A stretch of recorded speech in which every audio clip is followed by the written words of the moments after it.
Seandainya Allah bermula, seandainya Allah memiliki permulaan, pasti dia akan membutuhkan kepada sesuatu yang lain yang menjadikannya bermula. Karena sesuatu yang bermula, sesuatu yang punya permulaan, itu membutuhkan kepada sesuatu yang lain yang menjadikannya bermula. Kemudian sesuatu yang lain yang menjadikan Allah itu bermula, dia juga memiliki permulaan yang membutuhkan kepada sesuatu lain sebelumnya yang menjadikan dia bermula. Dan begitu seterusnya sampai terjadi tasalsul, dan itu mustahil.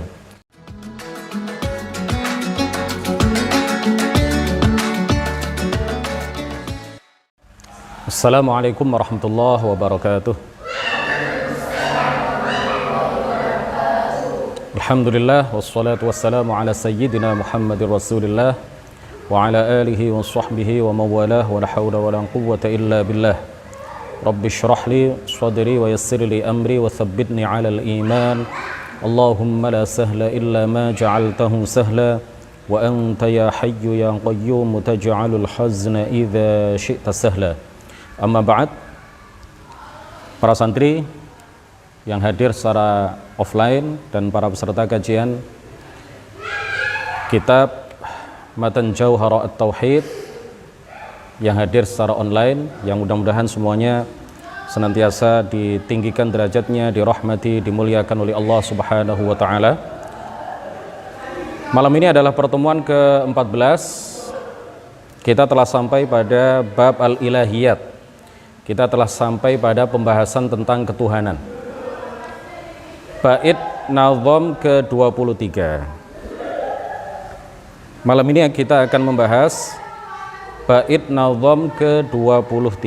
Qala al-muallifu rahimahullahu ta'ala wa nafa'ana bihi wa bi'ulumihi wa amaddana bi amdadihi wa afadha 'alaina min barakatihi amin. Fawajibun lahul wujud wal qidam kadza baqa'un la yushabu bil adam. Fawajibun, maka telah tetap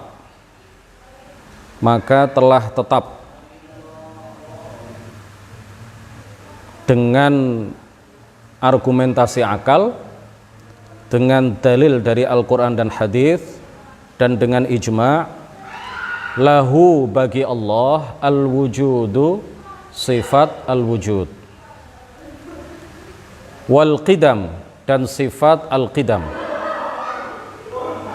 Kadza, begitu juga baqaun, kadza, begitu juga wajib atau pasti atau tetap secara akli, secara naqli, secara ijma', baqaun, sifat baqa.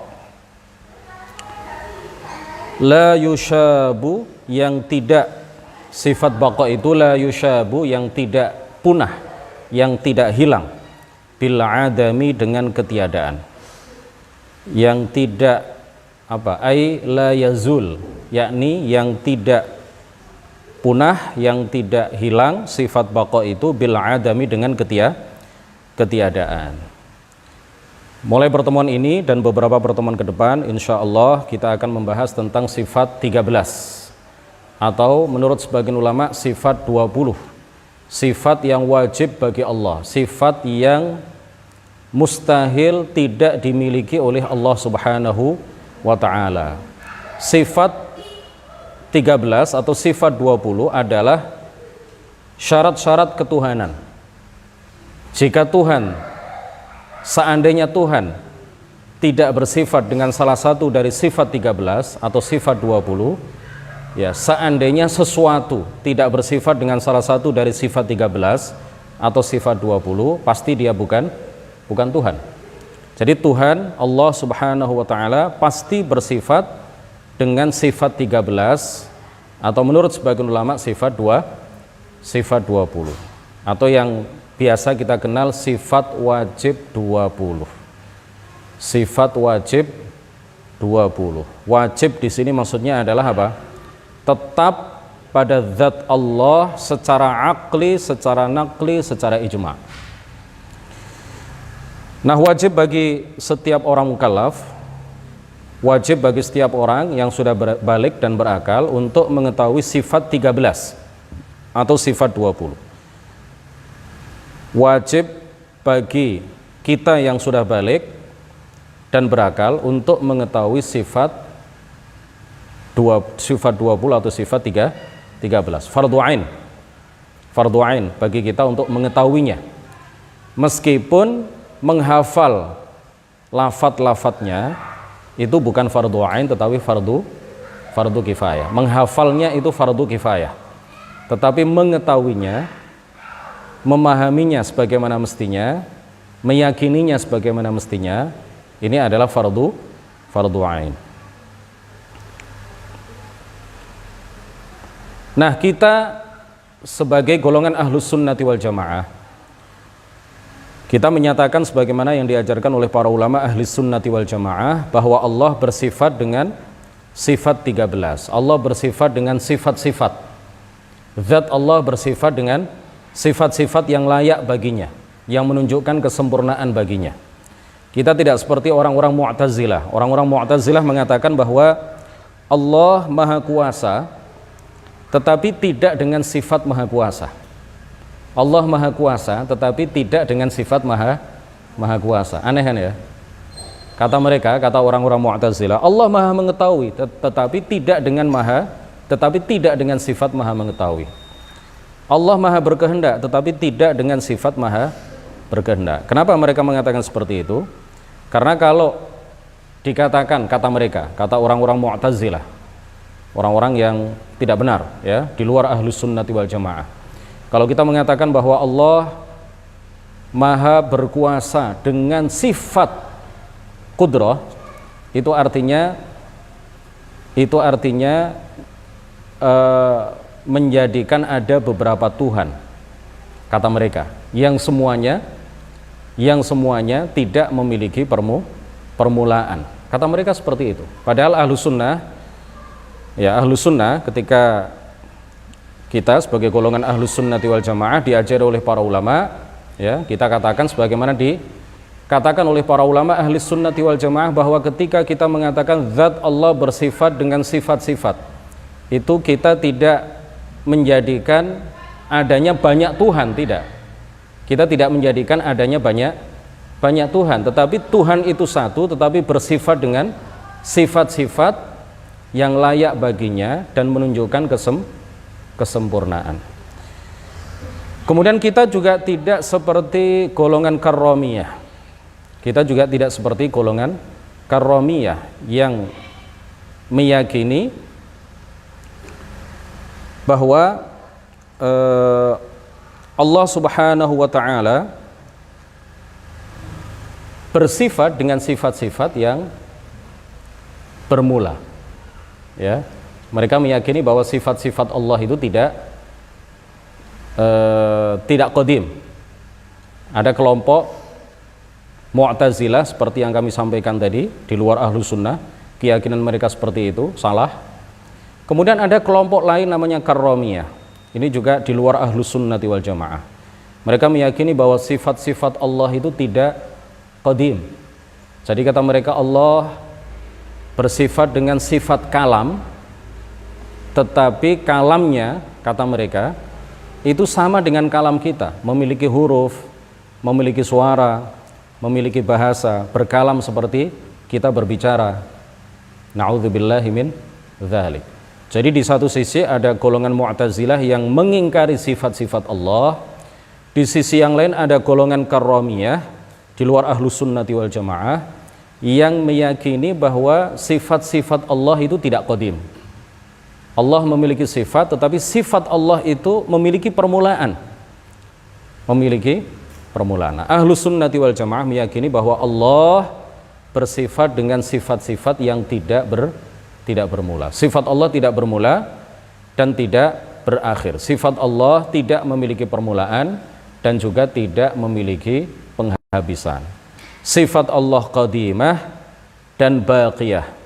Ya, Allah, zat Allah qadim dan juga baqin. Zat Allah tidak memiliki permulaan dan juga tidak memiliki akhir. Nah, Allah bersifat, zat Allah bersifat dengan sifat-sifat yang tidak memiliki permulaan dan juga tidak memiliki akhir. Jadi para ulama kita mengatakan bahwa sifat Allah itu bukan bagian dari Allah, tetapi juga bukan selain Allah. Sifat Allah itu bukan bagian dari Allah, tetapi juga bukan selain Allah. Ya, gambarannya bukan gambaran, pendekatannya seperti ini. Kalau saya menghitung 1 sampai 10, 1, 2, 3, 4, 5, 6, 7, 8, 9, 10. Kemudian saya mengatakan 5 itu bukan bagian dari 10. 5 kan sendiri kan? Kan bukan bagian dari 10. Tetapi juga bukan selain 10. 5 itu bukan bagian dari 10, tetapi juga bukan selain 10. Karena 5 itu adalah ada di deretan 1 sampai 10 kan?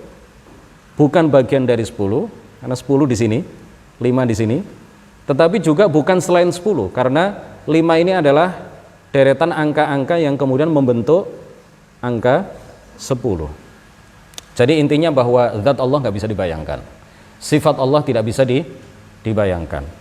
Sifat Allah tidak sama dengan segala sifat makhluk. Zat Allah tidak sama dengan zat makhluk. Allah tidak bisa dibayangkan.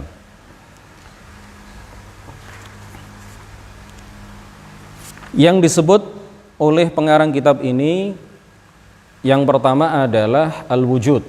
Ya, sifat pertama yang disebut di sini adalah sifat al-wujud. Kita semuanya sudah hafal lah ya. Sifat 13 atau sifat 20 kan hafal semua ini. Hafal semua. Ya, tidak hanya paham, tidak hanya meyakini sebagaimana mestinya, tapi juga hafal. Ya, kita hafal semuanya. Insya Allah yang hadir di sini dan maupun yang hadir secara online, insya Allah semuanya hafal sifat 20 atau sifat 13, wujud, qidam, baqa, dan seterusnya itu. Sebelum ngaji kitab Jauharatul Tauhid, kita dulu ngaji kitab Aqidatul Awam. Di kitab itu kita juga telah mengkaji, telah membahas secara detail penjelasan tentang sifat 20. Di sini diulang lagi. Nah, oleh karena itu, saya tidak akan menjelaskan secara panjang lebar. Sifat 20 yang disebutkan dalam bait nazam ke-23 di dalam kitab Matan Jauharatul Tauhid, di sini ada 3. Fawajibun lahul wujudu wal qidam kadza baqaun la yushabu bil adam. Yang pertama adalah sifat wujud. Sifat wujud ini disebut sifatun nafsiyah. Sifat wujud ini disebut sifatun nafsiyah, sifah nafsiyah. Artinya la yuta'aqqalu thubutun lillahi biduniha. Tidak masuk akal kalau Allah itu tidak bersifat dengan sifat wujud. Tidak masuk akal jika keberadaan Allah itu tidak bersifat dengan sifat wujud. Nah, dalil aqli bahwa Allah bersifat dengan sifat wujud. Dalil aqli bahwa Allah ada. Dalil secara akal, argumentasi rasional atas sifat wujud bahwa Allah Subhanahu wa ta'ala ada. Banyak dalil-dalil aqli yang disampaikan oleh para ulama. Di antaranya adalah di antara dalil-dalil aqli yang sangat banyak itu adalah apabila dikatakan sebuah biji apa kalau di sini ya semangka misalkan ya, biji semangka sampean tanam di tanah tertentu, di tanah kita di Mojokerto ini misalkan ya, kemudian biji semangka itu terkena sinar matahari, kemudian kena angin, ya kan? Kemudian disiram dengan air. Setelah itu dia tumbuh. Bagaimana? Pohon semangka itu pernah tahu nggak? Seperti apa pohon semangka itu? Besar apa pendek? Ke bawah, merambat ya. Misalkan yang kita ambil contoh adalah semangka, buah semangka. Jadi bermula dari sebuah biji yang kecil, ya. Biji semangka itu kecil ya. Ditanam apa dilempar begitu saja? Dilempar gitu aja. Nanti dia akan tumbuh. Ada akarnya ke bawah, ya. Ada akarnya yang masuk ke dalam tanah. Kemudian ada daun-daunnya. Ada buahnya. Kemudian ada apalagi bagian-bagian dari pohon kurma itu apa? Pohon semangka itu apa? Bagian-bagian dari pohon semangka, ada buahnya, ada daunnya, ada dahannya, ada bunganya sebelum berbuah, ya. Sebelum berbuah ada bunganya. Kemudian setelah itu ke bawahnya ada akarnya. Disinari dengan sinar matahari yang sama, terkena angin yang sama, disiram dengan air yang sama. Ketika sudah berbuah, buah semangkanya itu coba dilihat, terdiri dari kulit semangka, terdiri dari biji semangka, ya kan? Terdiri dari itu yang bisa dimakan itu, dagingnya. Terdiri dari kulit, daging atau buahnya itu, dan bijinya. Rasanya berbeda-beda. Kulit semangkanya kalau dimakan rasanya mungkin pahit. Kita kan nggak pernah makan kulit semangka. Buahnya manis. Kemudian di situ ada buah yang tidak begitu manis. Satu ladang itu ada yang buahnya manis, ada yang buahnya tidak begitu manis, ada yang sangat manis, ada yang rusak, ya kan? Kemudian biji semangkanya itu mungkin kalau dimakan rasanya bagaimana? Beda dengan dagingnya, beda dengan buahnya. Padahal dialiri dengan air yang sama, terkena angin yang sama, disinari dengan sinar matahari yang sama, disirami dengan orang yang sama. Tetapi kemudian tumbuh setelah menjadi buah, terdiri dari kulit, dagingnya, kemudian bijinya, itu rasanya berbeda-beda. Bahkan satu buah dengan buah yang lain, walaupun yang menyirami sama, airnya sama, terkena angin yang sama, terkena sinar matahari yang sama, tetapi satu buah dengan buah yang lain yang berada di ladang yang sama, itu rasanya berbeda-beda. Tidak mungkin ini semuanya ada begitu saja, tumbuh begitu saja, ya. Pasti ada zat yang menciptakan itu semuanya, yang menjadikan satu buah dengan buah yang lain rasanya berbeda-beda, yang menjadikan antara bagian-bagian dari pohon semangka itu ada yang bisa dimakan, yaitu buahnya, dan ada yang tidak bisa dimakan, yaitu akarnya, dahannya, rantingnya, kulitnya, dan lain sebagainya. Padahal apa? Angin yang menghembusnya sama, angin yang berhembus di situ angin yang sama, terkena sinar matahari yang sama, disiram dengan air yang sama, yang menyiramkan air juga orang yang sama, tetapi kemudian itu menjadi berbeda-beda. Nah, kita yakin bahwa hal itu tidak mungkin ada begitu saja. Pasti ada yang memberikan taksir, ada yang memberikan pengaruh, ada yang menciptakan. Dan yang menciptakan itu semuanya adalah yang dia maha kuasa, dia maha berkehendak, ya, dia maha bijaksana, dia maha penyayang, dan seterusnya. Dia maha ada, dia maha tidak memiliki permulaan, dan seterusnya. Ya, karena nggak masuk akal kalau semangka itu kemudian seperti itu dengan sendirinya, itu nggak masuk akal. Iya kan? Nggak masuk akal. Ini coba, ayahnya semuanya manusia kan? Ibu kalian juga semuanya manusia. Kan nggak ada yang ayahnya jin, ibunya jin, nggak ada. Semuanya manusia. Ayahnya semuanya manusia, ibunya semuanya manusia. Semuanya berujung kepada Nabi Adam. Semuanya keturunan Nabi Adam alaihissalam. Tetapi coba lihat wajah teman-teman kalian. Ada yang mirip nggak? Kalau mirip mungkin ada, tetapi ada yang sama nggak? Nggak ada. Tidak ada yang sama. Karakternya juga berbeda-beda, sifatnya berbeda-beda, bentuk hidungnya beda, bentuk matanya berbeda, Yang ini murah senyum, yang ini nggak pernah senyum. Yang ini muka cemberut, yang ini berseri-seri. Yang ini matanya lebar, yang ini matanya sipit. Yang ini kuning langsat, yang ini kuning suram.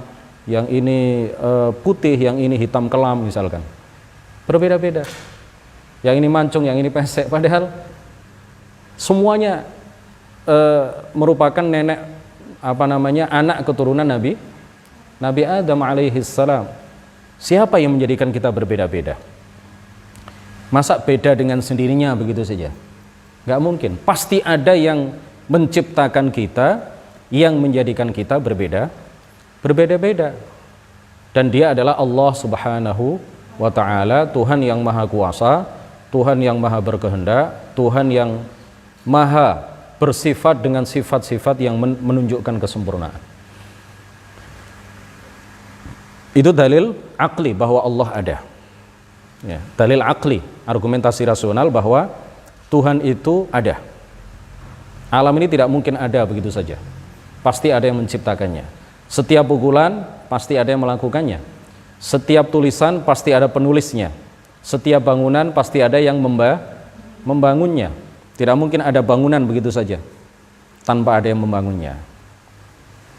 Tidak mungkin ada perahu begitu saja tanpa ada yang membuatnya, tanpa ada tukang kayu yang membuat perahu itu sehingga layak untuk dijadikan sebagai alat penyeberangan, baik di sungai maupun di laut. Nah, alam beserta segenap isinya ini lebih kompleks daripada hanya sekedar pukulan, lebih kompleks daripada bangunan, lebih kompleks daripada tulisan. Maka lebih-lebih lagi pasti ada yang menjadikannya dari tiada menjadi ada yang menciptakan alam beserta segenap isinya ini dari tiada menjadi ada. Tidak mungkin ada begitu saja. Nah, dalil nakli dari Al-Quran. Allah subhanahu wa ta'ala berfirman, afillahi syak. Ini adalah istifham ingkari. Jadi bentuknya itu kalimat pertanyaan, ya, tetapi tujuannya adalah untuk mengingkari orang-orang yang meyakini Tuhan itu tidak ada. Ya, seperti golongan Dahriyah. Di masa lalu ada golongan namanya apa? Dahriyah.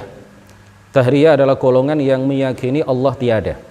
Golongan yang meyakini bahwa yang menciptakan alam beserta segenap isinya ini adalah dahr, masa, waktu ini yang menciptakan kita semuanya, bukan Allah. Makanya kemudian mereka disebut apa? Ad-Dahriyah. Ad-Dahriyah, golongan ateis, orang-orang yang meyakini bahwa Tuhan itu tidak ada. Mereka tidak percaya adanya Tuhan, mereka tidak percaya adanya Allah sang pencipta. Kemudian dalil dari hadis adalah hadis yang diriwayatkan oleh Al-Bukhari, Al-Baihaqi, Ibnul Jarud dan lain-lain. Mereka meriwayatkan bahwa Rasulullah sallallahu alaihi wasallam bersabda, "Kana Allahu wa lam yakun syai'un ghairuh." Kana Allahu, Allah ada pada azal. Karena Allah azali. Allah ada pada azal. Dan belum ada segala sesuatu selainnya. Allah ada pada azal, hadis riwayat Al-Bukhari, Al-Baihaqi, Ibnul Jarud dan lain-lain. Allah ada pada azal dan belum ada segala sesuatu selainnya. Allah ada sebelum adanya tempat, Allah ada sebelum adanya perputaran waktu, Allah ada sebelum adanya langit, Allah ada sebelum adanya arsy, Allah ada sebelum adanya bumi, Allah ada sebelum adanya langit, Allah ada sebelum adanya segala sesuatu. Pada azal yang ada hanya Allah. Makanya Allah azali, Allah ada tanpa permulaan. Kemudian yang kedua yang disebutkan di dalam bait nazam ke berapa tadi? Ke-23 dalam pembahasan al-ilahiyat ini adalah sifat al-qidam. Fawajibun lahul wujud wal qidam. Al-qidam, bahwa Allah subhanahu wa ta'ala bersifat dengan sifat qidam. Sifat qidam ini adalah satu dari 5 as-sifatus salbiyah. Jadi kalau al-wujud itu adalah as-sifatun nafsiyah. Sifat nafsiyah itu hanya satu, al-wujud. Kemudian setelah itu ada as-sifatus salbiyah yang jumlahnya ada 5. Yang pertama adalah apa? Al-qidam. Al-qidam disebut as-sifat as-salbiyah li'annaha tadullu ala salbi ma la yaliqu billahi anhu. Karena sifat-sifat itu menafikan, salab itu menafikan, nafi ya, menafikan sifat-sifat yang tidak layak bagi Allah Subhanahu wa ta'ala. Jadi kalau kita mengatakan al-qidam, sifat al-qidam ini menunjukkan bahwa Allah dinafikan darinya sifat al-huduts, dinafikan, ditiadakan darinya sifat al-huduts. Al-qidam itu tidak memiliki permulaan, al-huduts itu memiliki permulaan. Hanya Allah yang tidak bermula, hanya Allah yang tidak memiliki permulaan. Selain Allah, apapun tanpa terkecuali, selain Allah, segala sesuatu selain Allah itu memiliki permulaan. Hanya Allah yang tidak memiliki permulaan.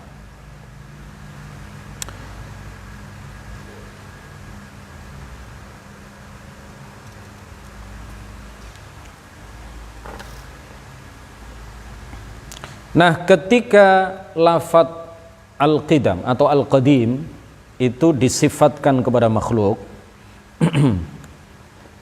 ketika kata al-qadim itu disifatkan dan dinisbatkan kepada makhluk, maka artinya berbeda dengan apabila disifatkan kepada Allah Subhanahu wa ta'ala. Jadi ini hanya ittifaq lafzi, hanya ittifaq lafzi, persamaan secara lafal saja. Kalau kita mengatakan Allahu qadim, kemudian kita mengatakan fulan qadim, ya ini hanya lafalnya saja yang sama, lafadznya sama, tetapi maknanya berbeda. Lafadz qadim itu kalau dinisbatkan kepada Allah, kalau disifatkan kepada Allah artinya adalah apa? Zat yang tidak memiliki permulaan. Sedangkan lafadz al-qadim jika dinisbatkan atau disifatkan kepada makhluk, maka artinya adalah taqadum al-ahd waz zaman.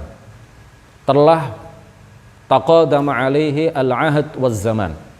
Telah berlalu baginya masa yang lama, tapi memiliki permulaan. Jadi makhluk itu kalau dikatakan qadim itu artinya lama, kuno, tradisional. Telah berlangsung baginya waktu yang lama. Ini adalah sepatu yang qadim. Artinya sepatu ini sudah lama dibeli, sudah tidak baru. Tapi dia memiliki permulaan. Tetapi kalau sifat atau lafadz al-qadim itu disifatkan kepada Allah Subhanahu wa ta'ala, maka artinya adalah al-azali, tidak memiliki permulaan, tidak bermula, tidak memiliki permulaan. Dalil aqli bahwa Allah tidak memiliki permulaan. Seandainya Allah bermula, seandainya Allah memiliki permulaan, pasti dia akan membutuhkan kepada sesuatu yang lain yang menjadikannya bermula. Karena sesuatu yang bermula, sesuatu yang punya permulaan, itu membutuhkan kepada sesuatu yang lain yang menjadikannya bermula. Kemudian sesuatu yang lain yang menjadikan Allah itu bermula, dia juga memiliki permulaan yang membutuhkan kepada sesuatu lain sebelumnya yang menjadikan dia bermula. Dan begitu seterusnya sampai terjadi tasalsul, dan itu mustahil. Seandainya Allah memiliki permulaan, siapa penciptanya Allah? Seandainya Allah memiliki pencipta, siapa penciptanya Allah? Seandainya Allah diciptakan oleh pencipta dan penciptanya Allah diciptakan oleh pencipta sebelumnya, siapa yang menciptakan penciptanya Allah? Dan begitu seterusnya sampai tidak ada ujungnya, sampai tidak ada permulaannya. Ini namanya tasalsul.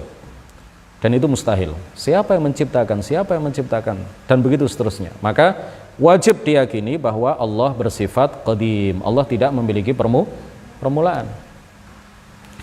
Kemudian dalil naqli bahwa Allah tidak memiliki permulaan. Allah Subhanahu wa taala berfirman, huwal awwalu. Apa? Huwal awwalu. Huwal awwalu. Hadis ayat Al-Quran ini ya, surat Al-Hadid, huwal awwal wal akhiru wal zahiru wal batinu wa huwa bikulli syai'in alim. Hanya Allah yang tidak memiliki permulaan. Jadi para ulama bahasa itu mengatakan kalau mubtada ma'rifah, khobarnya juga ma'rifah, maka susunan kalimat yang seperti ini yufidul hasr, memiliki makna pembatasan. Memiliki makna pembatasan. Artinya apa? Hanya Allah yang tidak memiliki permulaan. Huwal awwalu, hanya Dia yang tidak memiliki permulaan. Kemudian di dalam sebuah hadis yang diriwayatkan oleh Imam Muslim, At-Tirmidzi, Abu Dawud, Ibnu Hibban dari Abu Hurairah radhiyallahu anhu bahwa Rasulullah sallallahu alaihi wasallam bersabda, "Antal awwalu falaysa qablaka syai'." Antal awwalu, hanya Engkau ya Allah yang tidak memiliki permulaan, falaysa qablaka syai', maka tidak ada sesuatu apapun sebelum Engkau. Al-Mulla Ali Al-Qari di dalam Al-Mirqah, di dalam kitab Al-Mirqah, beliau mengatakan qauluhu antal awwalu mufidun lil hasri, memiliki makna pembatasan. Artinya hanya Engkau ya Allah yang tidak memiliki permulaan, selain Engkau ya Allah semuanya memiliki permulaan. Li ta'rifil khabari bil lam, karena khabarnya itu ma'rifah. Fa ka'annahu qil anta mukhtassun bil awwaliyah. Engkaulah ya Allah, ya arti antal awwalu itu adalah anta mukhtassun bil awwaliyah. Engkau adalah zat yang khusus Engkau ya Allah yang bersifat dengan sifat awwaliyah. Khusus Engkau ya Allah yang bersifat dengan sifat tidak memiliki permulaan. Falaysa qablaka syai', maka tidak ada sesuatu sebelum Engkau. Nah, begitu juga kata azali ya. Kata azali itu boleh disifat. Berarti kata qadim itu boleh disifatkan kepada Allah dengan makna tidak memiliki permulaan. Boleh juga disifatkan kepada makhluk dengan makna berlangsung baginya waktu yang lama. Begitu juga kata azali. Azali itu boleh disifatkan kepada Allah dengan makna tidak memiliki permulaan. Boleh juga disifatkan kepada makhluk dengan makna berlangsung baginya waktu yang lama. Al-Haramani, kata siapa? Kata Al-Fairuzabadi, Al-Haramani bina'ani azaliyani bimisra. Dua piramida itu adalah bangunan yang sudah berlangsung lama, sudah berlangsung baginya waktu yang lama. Yang keduanya berada di tanah Mesir. Al-Haramani bina'ani azaliyani bimisra. Jadi boleh bagi kita menyifati Allah dengan sifat azali, dengan makna Dia tidak memiliki permulaan. Boleh kata azali itu dinisbatkan atau disifatkan kepada makhluk dengan makna bahwa telah berlangsung baginya waktu yang lama. Kadza baqaun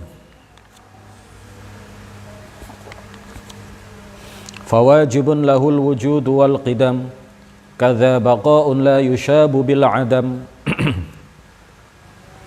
Kadza, begitu juga. Ya, begitu juga. Sebagaimana sifat wujud dan qidam itu wajib dan pasti bagi Allah Subhanahu wa taala, begitu juga baqaun, sifat baqa. Nah, tanwin di sini kata ahli bahasa, baqaun itu lit ta'zim. Ya, seakan-akan nazim, penyusun nazaman ini mengatakan kadza baqaullahil azim. Kadza baqaullahil azim. Jadi ada tanwin itu yang memiliki makna litta'azim, yang berarti agung, yang berarti agung. Sebagaimana yang difirmankan oleh Allah Subhanahu wa taala dalam suratul Anbiya, laqad anzalna ilaikum kitaban.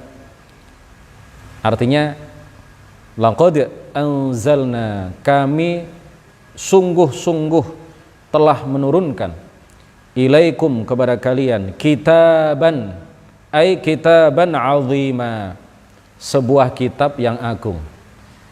Nah, inilah keluasan bahasa Arab. Jadi tanwin saja itu terkadang memiliki makna, terkadang memiliki apa?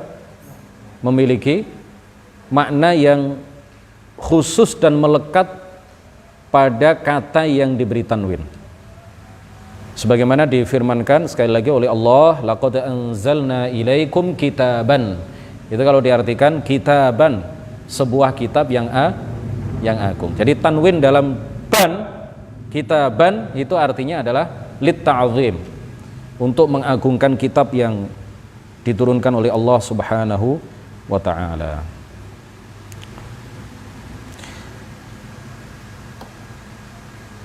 Nah, baqa itu artinya adalah kekal, tidak berakhir, tidak punah. Jadi secara akal Allah tidak mungkin berakhir. Secara akal Allah pasti kekal. Secara akal Allah pasti kekal. Nah, kekalnya Allah dengan kekalnya surga dan neraka itu berbeda.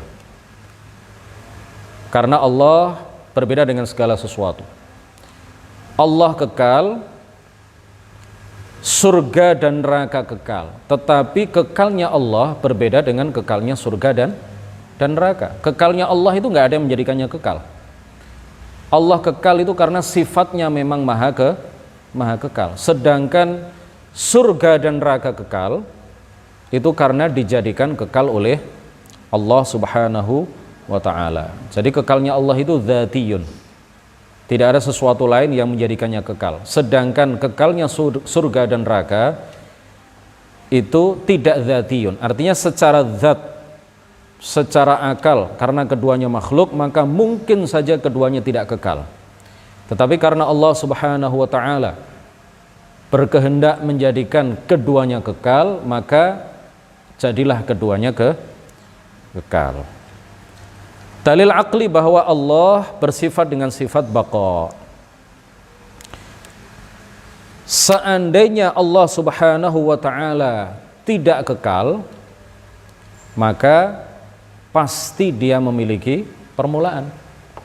Seandainya Allah tidak kekal, maka pasti dia memiliki permulaan, sama dengan makhluk yang tidak kekal.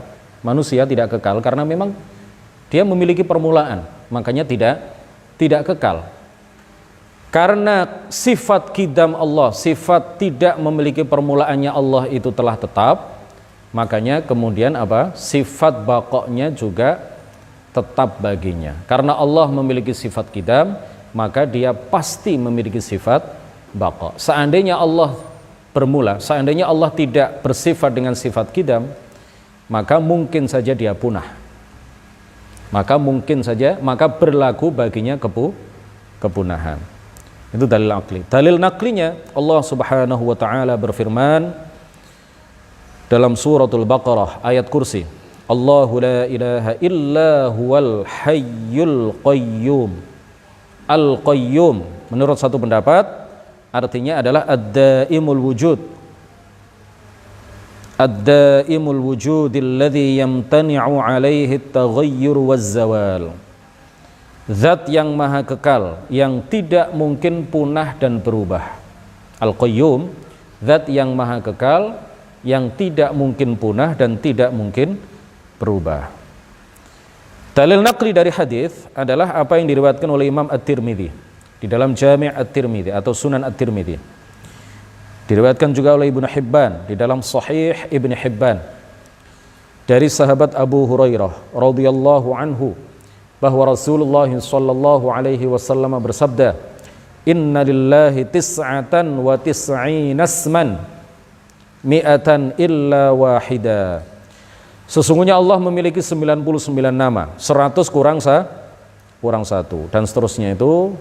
Kemudian disebutkan Ar-Rahmanur Rahimul Malikul Quddusus Salamul Mu'minu dan seterusnya sampai Al-Baqi. Salah satu Al-Asmaul Husna adalah Al-Baqi. Artinya apa? Allah Maha Kekal. Allah Maha Kekal. Ya. Enggak boleh kita menamakan Allah dengan Al-Khalid. Meskipun Al-Khalid itu artinya adalah kekal juga. Tapi nggak boleh kita memberikan nama bagi Allah Al-Khalid, nggak boleh, karena nggak ada di dalam Al-Quran dan Hadis Al-Khalid itu nama bagi Allah Subhanahu Wa Taala. Kemudian juga tidak ada di dalam hadis juga tidak ada bahwa Allah bernama Al-Khalid. Al-Khalid yang boleh kita sifatkan kepada Allah sebagaimana disebutkan di dalam hadis adalah apa? Al-Baqi, Al-Baqi. Demikian kajian singkat pada malam hari ini, pertemuan ke-14. Kita telah membahas bait nazam ke-23. Insyaallah kita lanjutkan hari Selasa depan. Mudah-mudahan kita panjang umur dalam ketaatan, diberi kesehatan oleh Allah Subhanahu wa taala. Mudah-mudahan yang hadir pada saat ini baik online maupun offline dijauhkan oleh Allah Subhanahu wa taala dari berbagai macam penyakit, dari berbagai wabah. Kita semuanya dijadikan oleh Allah sehat sehingga kita bisa beribadah, kita bisa ngaji, kita bisa melakukan berbagai kebaikan dengan leluasa. Mudah-mudahan akhir hayat kita dijadikan oleh Allah husnul khatimah. Amin ya rabbal alamin. Subhanakallahumma wa bihamdik asyhadu an la ilaha illa anta astaghfiruka wa atubu ilaik. La ilaha illallah. Allahumma salli ala sayyidina Muhammad wa ala alihi wa sahbihi wa sallim. Rabbi ighfirli wa liwalidayya wa lil mu'minina wal mu'minat. Wassalamu alaikum warahmatullahi wabarakatuh.